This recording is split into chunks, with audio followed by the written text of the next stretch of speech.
থাকবো না আমি। সাইয়েদনা ওমর ফারুক বলেছেন, মুতু ক্বাবলা আন তামুতু, মরার আগে একবার মরো। হাসিবু ক্বাবলা আন তুহাসাবু আলাইকুম, তোমার হিসাব নেওয়ার আগে তুমি একবার নিজের হিসাবটা করো না। কাগজ বের করে একটু লিখো না, কি কি ভালো কাজ করছিলা, যেগুলো দিয়ে নাজাতের ওসিলা হতে পারে, 1 2 3, আর কি কি আকাম কুকাম করছো দেখো না, লিখে দেখো তোমার অবস্থাটা কি। মরার আগে একবার মরো। মরার আগে খাটের মধ্যে শুয়ে শটান করে চোখ বন্ধ করে একবার মরার ভান করে দেখেন কেমন লাগে। চোখটা বন্ধ করেন আর ভাবেন আপনি নাই, কি কি হতে পারে ভাবেন। আপনার ছেলে মেয়েরা কান্না জুড়ে দিবে, আপনার প্রাণের স্ত্রী বিলাপ শুরু করে দিবে, বন্ধু বান্ধবের চিৎকার আর মাতম, স্থানীয় এলাকার মসজিদে ঘোষণা, অমুক এলাকার নিবাসী অমুক ভাই অমুকের ছেলে অমুক দুনিয়ায় নাই। সব আত্মীয়রা চলে আসবে, ফেসবুকে স্ট্যাটাস দেয়া হবে, সবাই সবাইকে জানাবে বিকাল 4টায় অমুক হাই স্কুল ময়দানে আপনার জানাজা। ছুটে আসবে, সবাই ছুটে আসবে আপনাকে শেষ বিদায় দিতে, গুড বাই জানানোর জন্য, আল ওয়াদা, বিদায় জানাতে আসবে সবাই। 4 তাকবীর দিয়ে আপনার জানাজা হবে, অশ্রুসিক্ত জানাজায় আপনার বিদায় হবে। কাঠের খাটিয়ার মধ্যে করে কাঁধে তুলে আপনার কবরে নেওয়া হবে, আগে থেকে খুঁড়ে রাখা কবরটার মধ্যে আপনারে বিছিয়ে দেয়া হবে, বাঁশের কচি দিয়ে তার উপরে মাটির চাপা দিয়ে সব চলে যাবে। ভাবেন না একবার চোখ বন্ধ করে, this is the circle of life, this is the nature of life. এটা সবার হবে, আমার হবে, আপনার হবে। এত মায়া, এত ভালোবাসা কই যাবে? কেউ থাকবে না, সবাই আপনার অন্ধকার কবরে রেখে দিয়ে চলে আসবে। উপরে বাঁশের কঞ্চি, তার উপরে মাটির চাপা, অন্ধকার আর অন্ধকার। এই অন্ধকার যেন শেষ হতে চায় না, শুধুই অন্ধকার, ঠিক কিনা? এজন্য আমাদের চলে যেতে হবে। দাদা গেল, চাচা গেল, মামা গেল, আমাদেরকেও যেতে হবে, জোরে কোন ঠিক কিনা? একদিন মাটির ভেতরে হবে ঘরে মন আমার, কেন বন্ধ দালান ঘর, প্রাণ পাখি উড়ে যাবে পিঞ্জর ছেড়ে, ধরা ধামে সবই রবে তুমি যাবে চলে, বন্ধু বান্ধব যত মাতা পিতা দ্বারা সুত সবই হবে তোমার পরে, মন আমার কেন বন্ধ দালান ঘর, একদিন মাটির ভেতরে হবে ঘরে মন আমার, কেন বন্ধ দালান ঘর, ঠিক কিনা? সব করে থাকবে, চলে যেতে হবে আমাদেরকে।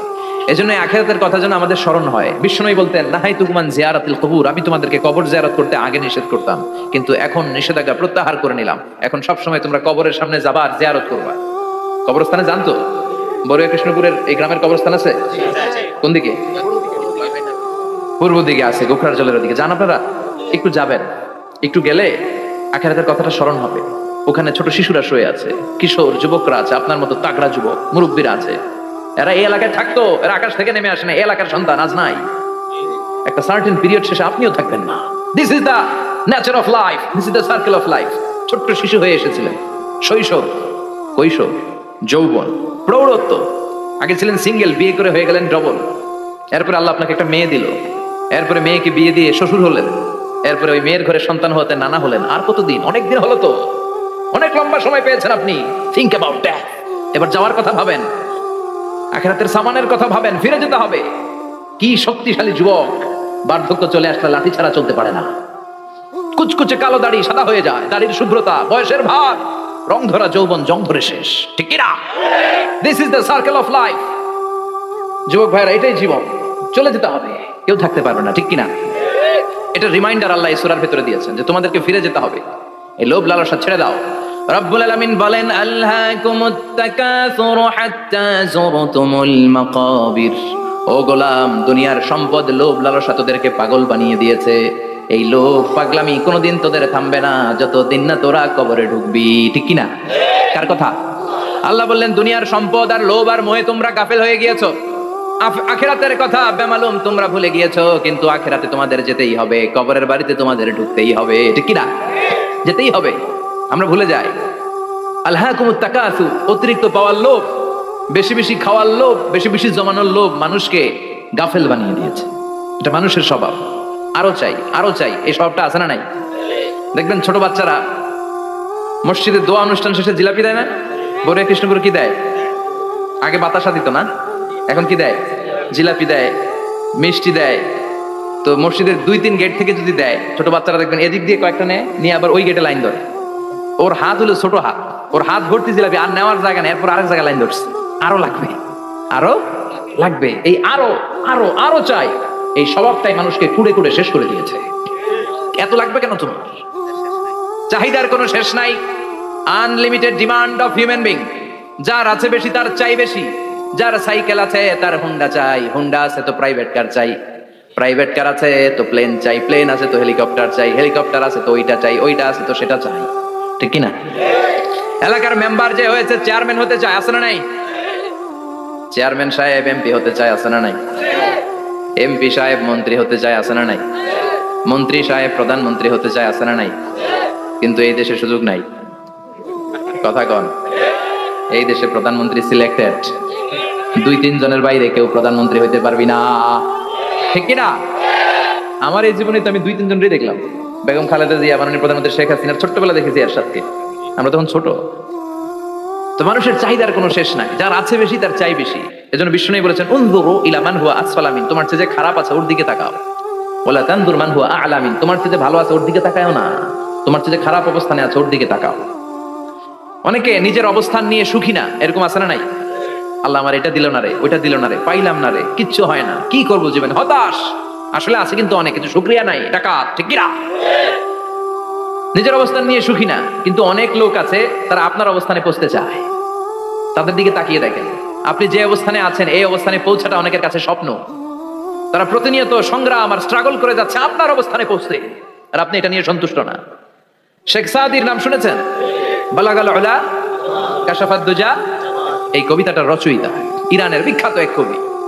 উনি একবার আর্থিক সমস্যার মধ্যে দিয়ে সময় কাটাচ্ছেন, টাকা নাই, পয়সা নাই, পায়ে দেওয়ার মতো জুতা নাই।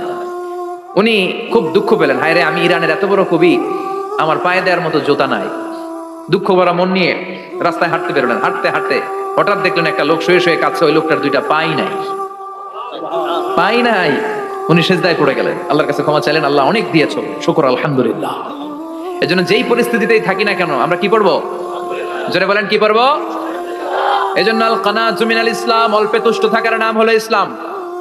সম্পদ লাগবে কিন্তু সম্পদের পাহাড় লাগবে না। ঠিক কিনা? অল্প খান, অল্প পড়েন, অল্প জামান, অল্পের ভেতরে বরকত ঢুকাইয়া দিছে কে? দেখবেন যাদের সম্পদ অল্প তারা সুখী বেশি।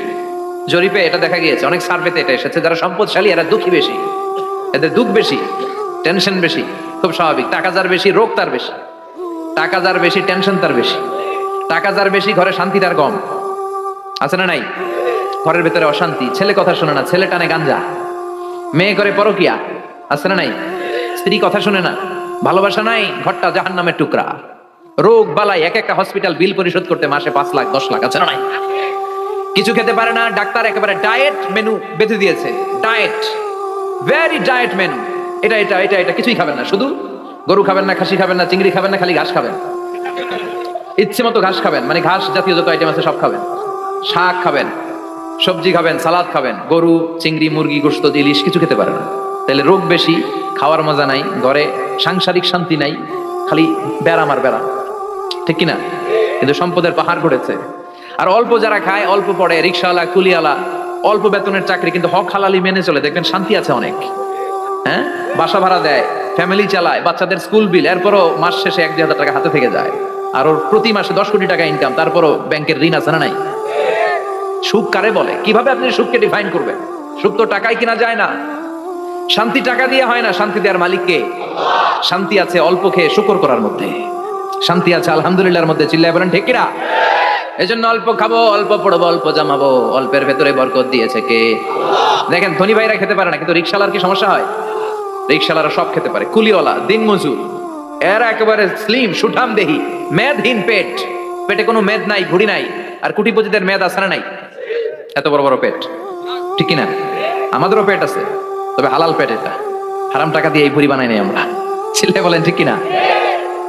রিক্সাওয়ালা, কুলিওয়ালা নিজেও নামাজ পড়ে, বউ নামাজ পড়ে, বাচ্চাটাও নামাজ পড়ে, রিক্সা চালায় আর জিকির করে লা ইলাহা লা ইলাহা ইল্লাল্লাহু মুহাম্মাদুর রাসূলুল্লাহ সাল্লাল্লাহু। সুখ আর শান্তি, তাদের ঘরে সুখ। ধনী কোটিপতি, ভিআইপি, সিআইপিস, এদের রাতে ঘুম নাই, 1 ঘন্টা ঘুমানোর জন্য 4টা ট্যাবলেট খাওয়া লাগে, এরকম আছে না নাই?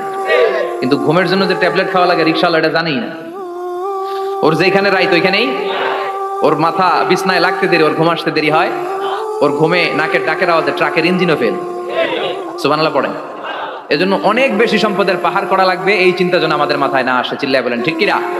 এজন্য রব্বুল আলামিন বলেন আল্লাকুমুত তাকাসুরু হাত্তা যুরতুমুল মাকাবির। বেশি বেশি সম্পদ উপার্জনের আকাঙ্ক্ষা তোমাদেরকে আখিরাত থেকে গাফেল বানিয়েছে।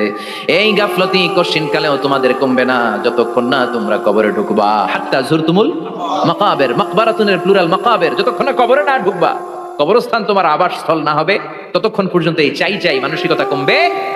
মানুষের স্বভাব হলো আরো চাই, আরো চাই, আরো চাই করে ফকিরেরা। কারা? আল্লাহ গালি দিয়ে বললেন তোরা সব ফকিরনি। তোরা কি? ইয়া আইয়ুহান নাসু আনতুমুল ফুকারাউ ইলাল্লাহ ওয়াল্লাহু হুয়াল গানিয়ুল হামিদ। সুবহানাল্লাহ পড়েন। আল্লাহ ডেকে বললেন গোলাম আনতুমুল ফুকারা ইলাল্লাহ, তোমরা সবাই ফকির, ধনী হলো একজন, তিনি কে?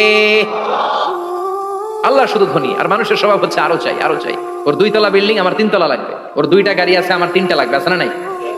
বিশ্বনবী বললেন কিয়ামতের আগ দিয়ে মানুষের মধ্যে আকাঙ্ক্ষা, প্রতিযোগিতা বেড়ে যাবে, প্রতিযোগিতামূলক টেন্ডেন্সি। কার চেয়ে কে বড় হতে পারে, কার চেয়ে কে বেশি টাকার পাহাড় বানাতে পারে। আছে না নাই?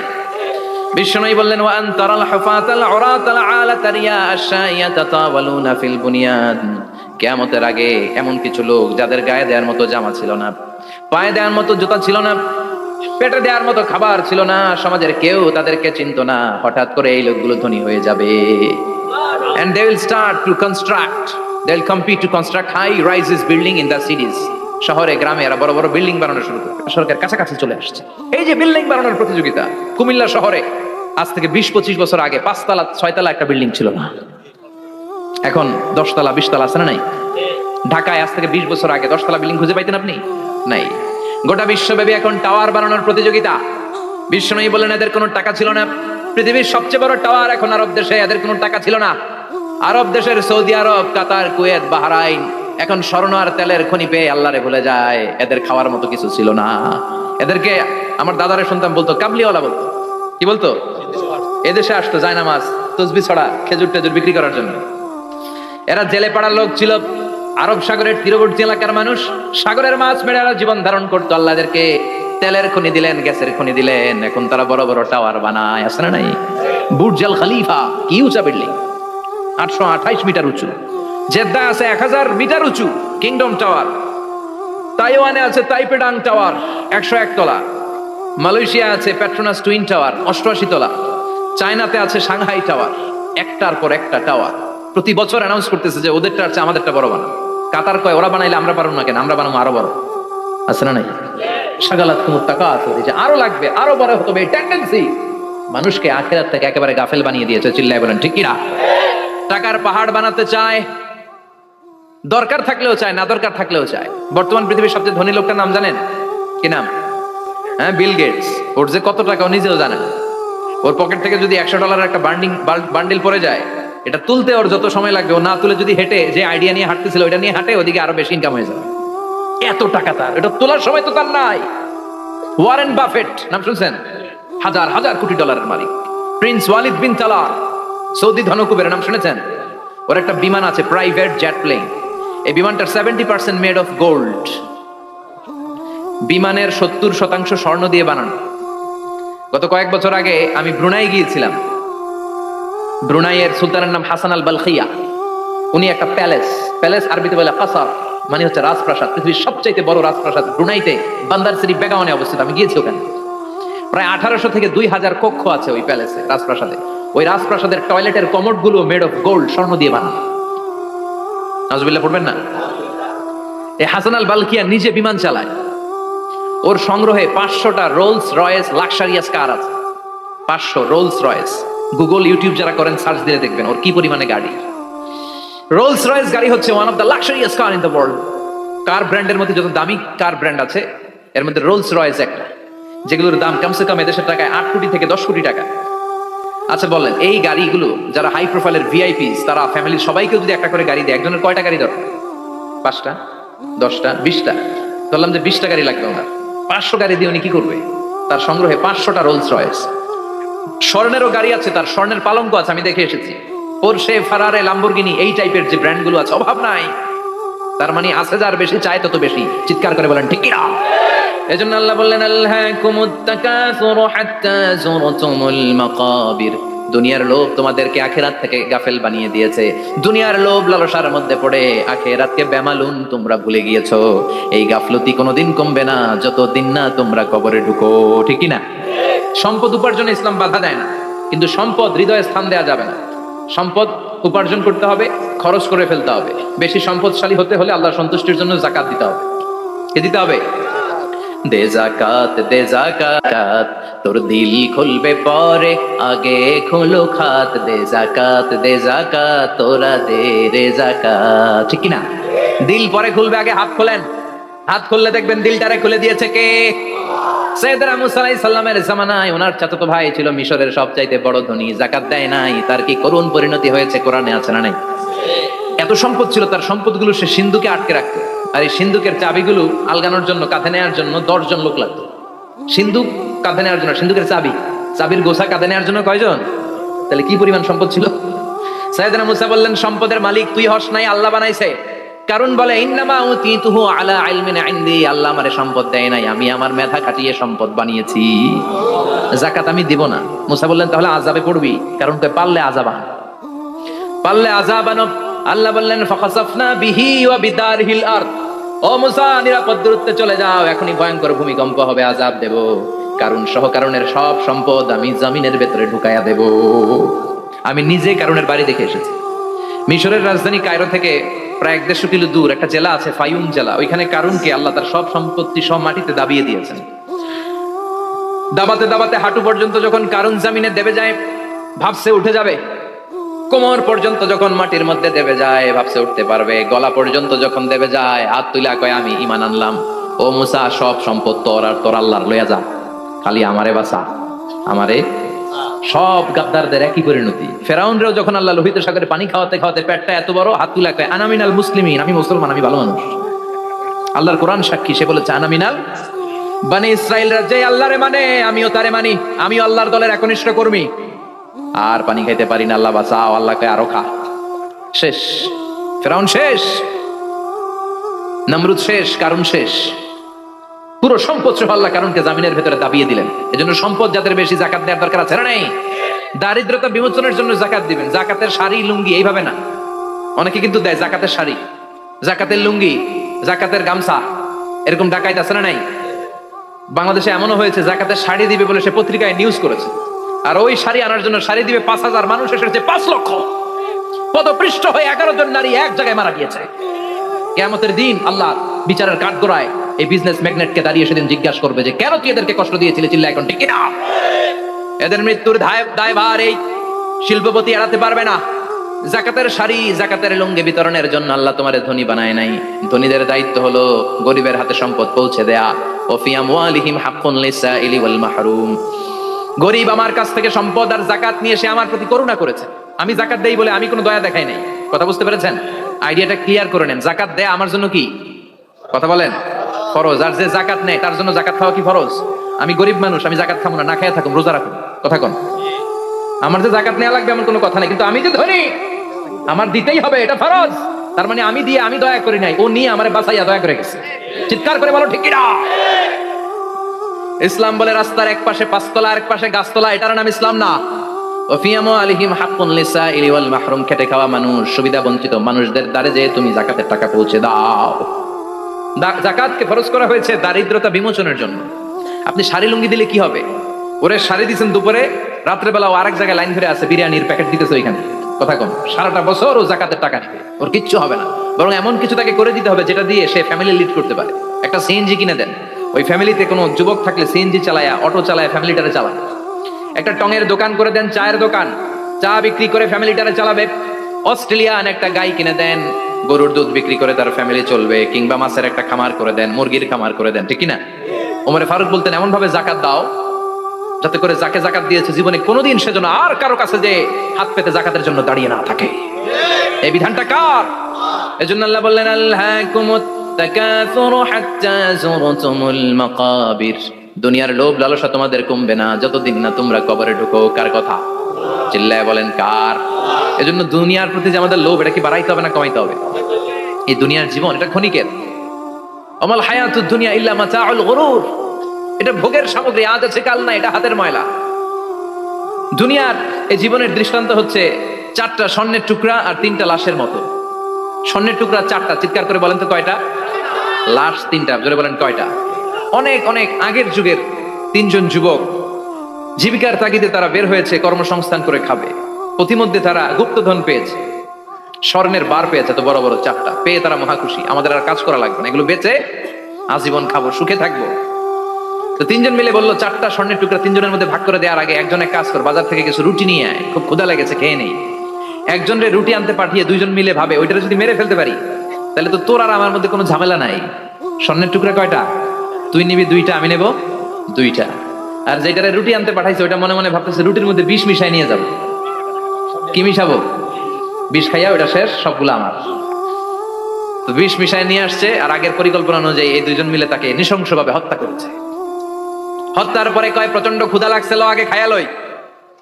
2জন মিলে বাজার থেকে আনা বিষ মাখানো রুটি খেয়ে ওই 2টাও শেষ। স্বর্ণের জায়গায় স্বর্ণ পড়ে আছে, স্বর্ণগুলো নেয়ার মতো মানুষ আর নাই, ঠিক কিনা?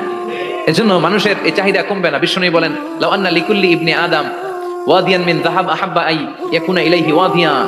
আল্লাহ প্রত্যেককে, আমাদের প্রত্যেককে যদি একটা করে স্বর্ণের পাহাড়ের মালিক বানিয়ে দেয়। কয়টা করে পাহাড় দেখছেন কোনোদিন? কই দেখছেন? চিটাং গেছিলেন? এই চট্টগ্রামে গেলে দেখা যায় কি পাহাড়। এই একটা পাহাড় স্বর্ণের, এক একটা স্বর্ণের পাহাড়ের মালিক যদি আমাদের এক একজনকে বানায় দেওয়া হয়, এরপর আমরা যাবো আরেকটা স্বর্ণের পাহাড়ের মালিক কেমন করে হওয়া যায়। আচ্ছা বলেন তো, একটা স্বর্ণের পাহাড় আমার 14 পুরুষ বিক্রি করে খাইলেও শেষ করতে পারবো এটা? তো আরেকটা কেন লাগবে আমার? ওয়ালাই আমলা আফাহু ইল্লা তুরাব। বিষ্ণু বলেন কবরের মাটি যতক্ষণ না তোর মুখে না ঢুকবে, তোর এই চাওয়া চাওয়া খাই খাই সব বন্ধ হবে না। এজন্য আল্লাহ বললেন আলহাকুমুত তাকাসুরু হাত্তা যুরতুমুল মাকাবির। দুনিয়া তোমাদেরকে গাফেল বানিয়ে দিয়েছে, গাফলতি কমবে না যতদিন না কবরে ঢুকো। কবরে ঢুকা লাগবে? কবরে ঢুকা লাগবে না? কবরে আমাদেরকে যেতেই হবে, যেখানেই থাকেন। কবরের প্রশ্ন আছে না নাই? অনেকে বলে হুজুর বিমান হামলায় মারা গিয়েছে, বিমান জ্বলে পুড়ে ছাই হয়ে গিয়েছে, তার কবর কোথায়? তার আত্মাটা যেখানে আছে ওই জায়গায় প্রশ্ন আছে না নাই? অনেকে বলে হুজুর সাগরের মধ্যে পড়ে মারা গিয়েছে, তিমি মাছ খেয়ে ফেলেছে, তার কোনো অস্তিত্ব নাই, কিন্তু তার রুহুটা আছে না নাই? প্রতিটা রুহু সংরক্ষণ করে কে? প্রত্যেকটা আত্মা আল্লাহর কাছে সংরক্ষিত থাকে। প্রতিটা রুহু, প্রতিটা মানুষ মালাকুল মাউতকে দেখতে পায়। আপনিও দেখবেন, আমিও দেখবো। মুমিনদের কাছে এসে মালাকুল মাউত একজন যুবকের বেশে সাদা ধবধবে জুব্বা পরে সুগন্ধি মেখে মুমূর্ষু ব্যক্তির শিওরে বসে বসে বলে ইয়া আইয়াতুহান নাফসুল মুতমাইন্নাহ, হে প্রশান্ত আত্মা, উখরুজি ইলা মাগফিরাতিল্লাহি ওয়া রিদওয়ানি, আল্লাহর ক্ষমা আর দয়ার দিকে বের হয়ে আসো। বলা মাত্রই মুমিনের আত্মাটা স্মুথলি বের হয়ে আসে। কাফান মিন আকফানিল জান্নাহ, হানুত মিন হানুতিল জান্নাহ, জান্নাত থেকে আনা সুগন্ধি কাফনের মধ্যে পেঁচিয়ে তিনি রূহটাকে নিয়ে আইলিনে চলে যায়। সরাসরি দেখে মালাকুল মাউতকে। আর যারা ইসলাম বিরোধী, কোরআন বিরোধী, তাদের সামনে এসে মালাকুল মাউত ত্রাস সৃষ্টি করে। আগে ধমক। হাইওয়েতে মাঝে মাঝে ডাকাতি হয় না? বাসগুলোর মধ্যে যখন ডাকাতি হয়, বাসে থাকে 50 জন, ডাকাত ঢুকে 5 জন, এই 5 জনের ভয়ে সবগুলো পেশাব করে দেয়। কারণ ত্রাস সৃষ্টি করে। এসেই চাইনিজ কুড়াল দিয়ে আগে কুবায় দেয় 4-5 জনের। রক্ত দেখে কি দেওয়ার সব আগে রেডি করে রাখে। মালাকুল মাউত এসে কাফের নাস্তিক মুশরিকদের সামনে সেরকম একটা ত্রাস সৃষ্টি করে, ভয়ে লোকটা কাঁপতে থাকে। ওর কাছে ভদ্র ভাষায় কথা বলে না, সুন্দর জামা পরে আসে না, কালো কুচকুচে চেহারা, ভয়ঙ্কর একটা রূপ নিয়ে, আকৃতি নিয়ে ইসলাম বিরোধীদের মাথার সামনে আসে, দুর্গন্ধযুক্ত চেহারার দেহ নিয়ে ধমক দিয়ে বলে, ও পাপাত্তা, ইয়া আইয়াতুহান নাফসুল খাবিসা উখরুজি ইলা গাদাবিল্লাহ, হে পাপাত্তা, আল্লাহর রাগ, ক্রোধ আর গজবের দিকে বের হয়ে আয়। মুমিনের আত্মা বলার সাথে সাথে যেমনি মুমিনের দেহ থেকে বের হয়ে জান্নাতি কাফনের ভেতরে ঢুকে, কাফেরদের আত্মাও কি এরকম তাড়াতাড়ি বেরোতে চায় নাকি? কাফেরদের আত্মা বেরোতে চায় না। ডানে দৌড়, বায়ে দৌড়, সামনে দৌড়, পেছনে দৌড়, আহা দৌড়াদৌড়ি করে। মালাকুল মাউত এটাকে টেনে হিচড়ে, একটা জীবিত ছাগলকে জবেহ না করে, জবাই না করে, তার চামড়া উল্টা দিকে টেনে হিচড়ে বের করলে ছাগলটা যত কষ্ট পায়, এর সে কম 70 গুণ বেশি কষ্ট দিয়ে কাফের মুশরিক আর গাদ্দারদের রূহ কবজ করা হয়। আল্লাহ এই পরিস্থিতি থেকে তুমি আমাদের বাঁচাও। মুমিনদের রূহ যেমনি কবজ হয়, ওইভাবে রূহ কবজের ব্যবস্থা করে দিও। ইমানের মৃত্যু নসিব করে দিও, শাহিদি মৃত্যু নসিব করে দিও।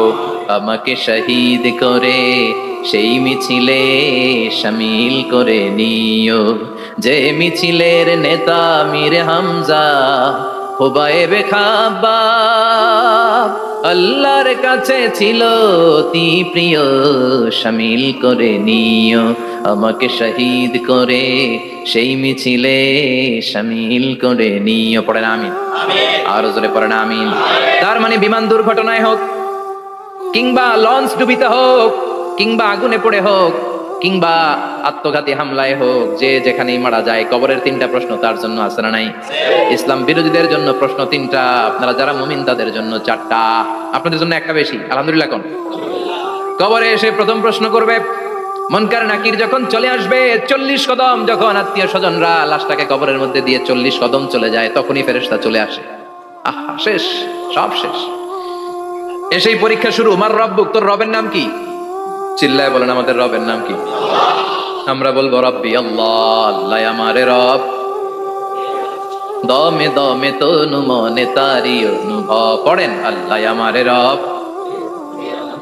তোমার দুনিয়াতে আমি যেদিকে তাকাই, অথই নিয়ামাতে ডুবে আছি সবাই।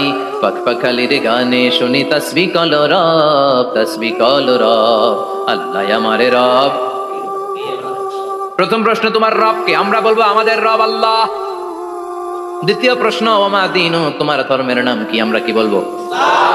তৃতীয় প্রশ্ন, বিশ্বনবীর চেহারা দেখে বলা হবে আতারিফু হাদার রাজুল, এই লোকটারে চিনো নাকি?